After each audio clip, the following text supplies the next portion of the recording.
Et si la différence entre la vie que vous rêvez et celle que vous vivez aujourd'hui tenait en un seul mot? Pas la chance, pas le talent, pas même la motivation. Jim Rohn disait, la discipline est le pont entre les objectifs et l'accomplissement. Pourtant, la plupart des gens fixent des objectifs sans jamais construire ce pont. Pourquoi? Et surtout, comment le bâtir jour après jour sans se décourager? Dans cette vidéo, vous allez découvrir pourquoi la discipline change tout et comment l'utiliser concrètement pour transformer vos rêves en résultats réels. Restez jusqu'à la fin, car la dernière leçon pourrait totalement changer votre manière d'agir dès demain. 1. Les objectifs sans discipline restent des rêves. L'architecture de l'esprit humain est ainsi faite que nous possédons tous une capacité innée à visualiser un futur meilleur, à imaginer une version de nous-mêmes plus accomplie, plus riche ou plus sereine. Cependant, Jim Rohn soulignait avec une insistance presque brutale que l'ambition, à elle seule, est une commodité bon marché. Avoir des objectifs est l'acte le plus simple du développement personnel. C'est un exercice de créativité qui ne coûte rien et ne demande aucun effort physique. Pourtant, sans le moteur de la discipline, ces visions restent confinées dans les limbes de l'imaginaire, agissant parfois même comme une source de frustration plutôt que d'inspiration. La distance entre le rêve et la réalité s'appelle la discipline, et sans elle, nous ne faisons que collectionner des illusions qui s'évaporent à la première confrontation avec les difficultés du monde réel. La discipline est l'outil alchimique qui transforme le plomb de l'intention en l'or de la réalisation. Pour comprendre cela, il faut percevoir l'objectif non pas comme une destination finale, mais comme un point de mire qui donne une direction à l'effort. Jim Rohn expliquait souvent que le vent souffle de la même manière pour tout le monde. Ce qui différencie ceux qui arrivent à bon port de ceux qui dérivent, c'est la façon dont ils orientent leur voile. Cette orientation de la voile représente la discipline quotidienne. Elle est la structure nécessaire pour que le chaos de nos désirs devienne une stratégie cohérente. Sans cette structure, l'esprit s'éparpille, gaspillant une énergie précieuse dans des velléités sans lendemain, laissant l'individu dans un état de stagnation permanente malgré ses grands discours. Le danger des rêves non soutenus par la discipline est qu'ils finissent par empoisonner l'estime de soi. À chaque fois que nous déclarons un objectif sans mettre en place les rituels nécessaires pour l'atteindre, nous envoyons un signal de faiblesse à notre subconscient. Nous devenons des parleurs, non des bâtisseurs. Jim Rohn insistait sur le fait que le succès n'est pas un miracle qui tombe du ciel, mais une construction méthodique. La discipline est ce qui permet de passer du « je voudrais » au « je suis en train de ». Elle crée une trajectoire là où il n'y avait qu'un horizon flou. En fin de compte, la discipline est le respect que l'on porte à ses propres ambitions. C'est la preuve tangible que l'on se prend au sérieux. 2. La discipline, c'est choisir le long terme. L'un des plus grands malentendus concernant la discipline est de la percevoir comme une forme d'auto-flagellation ou une restriction de liberté. Au contraire, pour Jim Rohn, la discipline est l'expression ultime de la liberté, car elle nous libère de l'esclavage de nos pulsions immédiates. Choisir le futur plutôt que le confort instantané est un acte de sagesse profonde. Nous vivons dans une culture de la gratification immédiate qui nous encourage à céder à chaque impulsion, à chaque plaisir éphémère. La discipline intervient comme un arbitre qui nous rappelle que le plaisir d'aujourd'hui est souvent la dette de demain, tandis que l'effort d'aujourd'hui est l'investissement de notre futur. Jim Rohn a immortalisé cette dualité par une maxime devenue légendaire. Nous devons tous souffrir de l'une de ces deux douleurs, la douleur de la discipline ou la douleur du regret. La différence est que la discipline pèse des grammes, tandis que le regret pèse des tonnes. Cette perspective change radicalement notre rapport à l'effort.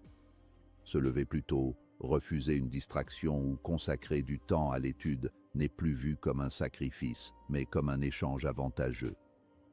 On troque un moment de confort trivial contre une vie de dignité et d'accomplissement.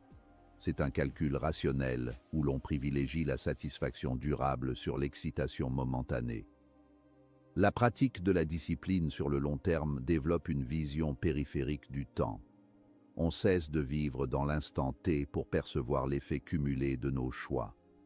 La personne disciplinée comprend que chaque décision est une brique posée sur l'édifice de sa vie. Si les briques sont posées avec soin et constance, l'édifice sera solide. Si elles sont posées de manière erratique, au gré de l'humeur du moment, la structure finira par s'effondrer. Choisir le long terme, c'est accepter que les résultats spectaculaires demandent une période de gestation invisible, un temps de travail dans l'ombre où rien ne semble bouger, mais où tout se prépare. 3. Les petites actions créent de grands résultats. La discipline n'est pas un coup d'éclat héroïque qui survient une fois par an lors de grandes résolutions. Elle se niche dans l'insignifiance apparente des gestes quotidiens. Jim Rohn enseignait que le succès est simplement quelques disciplines simples pratiquées chaque jour, tandis que l'échec est simplement quelques erreurs de jugement répétées chaque jour. La puissance de cette philosophie réside dans sa simplicité. Vous n'avez pas besoin de révolutionner votre vie en 24 heures. Vous avez seulement besoin d'identifier les petites actions qui, par leur répétition constante, créeront un élan irrésistible. C'est la loi de l'accumulation qui transforme une goutte d'eau en océan. L'erreur classique est de négliger ces petites actions sous prétexte qu'elles ne produisent pas d'effet immédiat.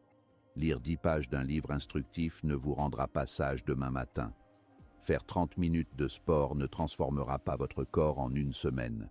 Mais c'est précisément là que réside le test de la discipline. C'est la capacité à maintenir l'effort lorsque la récompense est invisible. Jim Rohn insistait sur le fait que le pont vers le succès est construit avec les pierres de la banalité. Chaque petite action est une victoire sur la procrastination et un renforcement du muscle de la volonté. C'est la constance, et non l'intensité sporadique, qui forge les destinées exceptionnelles. En valorisant les petites étapes, nous rendons le succès accessible. Le sommet de la montagne peut paraître intimidant et nous paralyser, mais le prochain pas est toujours à notre portée. La discipline consiste à se concentrer exclusivement sur ce pas, avec la certitude mathématique que si nous en faisons suffisamment, le sommet finira par apparaître. Cette approche enlève le poids du stress et le remplace par la satisfaction du devoir accompli. Le soir, en se couchant, le sentiment de fierté ne vient pas d'avoir conquis le monde, mais d'avoir honoré les 3 ou 4 petites disciplines que l'on s'était fixées. C'est cette accumulation de journées gagnées qui finit par créer une vie réussie. 4. La discipline forge votre identité. Au-delà des richesses matérielles ou des titres professionnels, le bénéfice le plus précieux de la discipline est la transformation intérieure qu'elle opère. Chaque acte discipliné est un vote pour le type de personne que vous souhaitez devenir. Jim Rohn affirmait que la valeur principale du succès n'est pas ce que vous obtenez, mais ce que vous devenez pour l'obtenir. En vous imposant une structure et en tenant vos promesses envers vous-même, vous changez radicalement la perception que vous avez de votre propre identité. Vous cessez d'être une victime des circonstances pour devenir le capitaine de votre existence, un individu capable de transformer une intention en action. Cette nouvelle identité se construit sur le socle de la confiance en soi. La confiance n'est pas une attitude mentale que l'on adopte devant un miroir. C'est le résultat d'une réputation que l'on se bâtit auprès de soi-même. Lorsque vous dites que vous allez faire quelque chose et que vous le faites, votre respect de vous-même augmente. À l'inverse, chaque compromis avec la discipline érode cette confiance. La personne disciplinée dégage une aura de fiabilité et de force mentale car elle sait, au fond d'elle-même, qu'elle peut compter sur ses propres ressources. Elle devient quelqu'un de solide, un point d'ancrage pour les autres, car elle a prouvé sa capacité à se gouverner elle-même. Cette transformation de l'identité rend les objectifs futurs beaucoup plus simples à atteindre. Pourquoi ? Parce que vous n'avez plus besoin de lutter contre votre propre nature pour agir. La discipline finit par devenir une habitude, puis une partie intégrante de votre caractère.